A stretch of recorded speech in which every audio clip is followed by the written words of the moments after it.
France and Britain are to step up patrols of the English Channel over reported rise in the number of migrants attempting to cross the waters in small boats. Well, British Home Secretary Sajid Javid declared it as a major incident, while UK opposition leader Jeremy Corbyn called for humanity for those seeking a better life. Well, I'm joined now in the studio by Alistair Sanford for more on this. Well, as we've been hearing, France and the UK are going to set up some joint action plan, but what are they going to put into place? Yes, Isabel, it's described as an enhanced action plan to be put in place over the next week.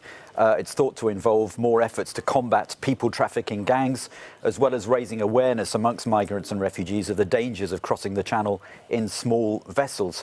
The UK and French interior ministers have spoken by phone. They've been tweeting about it. Sajid Javid is to chair a meeting of the relevant UK authorities today. And the French authorities have been disrupting numerous crossings of the Channel. That's according to the UK National Crime Agency.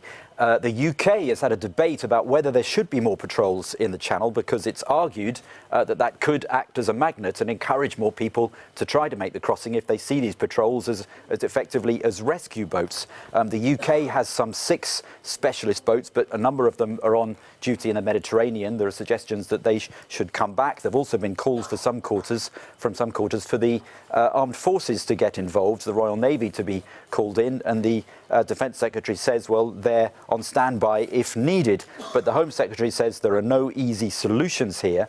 Clearly, there are concerns that lives are in danger if more people try to make this very dangerous crossing across one of the world's busiest shipping groups.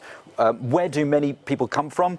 Many from Iran, many from Iraq, and of course fleeing war in Syria and Afghanistan. Why are there suddenly more crossings now, it seems? Well, different reasons are being mooted here, but France has been moving to close the makeshift camps that did exist along the northern French coast. And it's suggested that some traffickers have been saying to people, you need to try to make this crossing now because the borders are going to be reinforced even more when Brexit takes effect.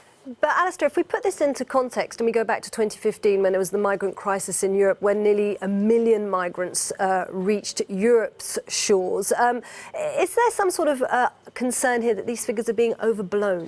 Well, let's be clear about this. Yes, compared to other influxes of migrants and refugees that the world has seen, the numbers are tiny. The International Organization for Migration says it's easy to stir passions, but the numbers are very small compared to what other European nations have had to deal with. It's thought that perhaps a couple of hundred people have tried to make the crossing over the last couple of months.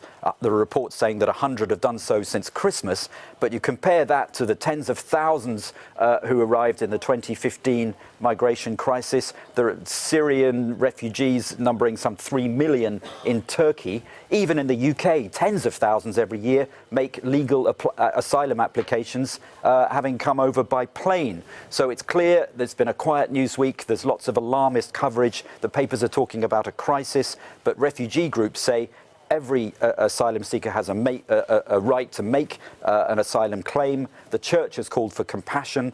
Local charities are talking of a rise in the number of lone child refugees. That said, of course, there's genuine concern that if more people try to make this crossing, that lives could be lost.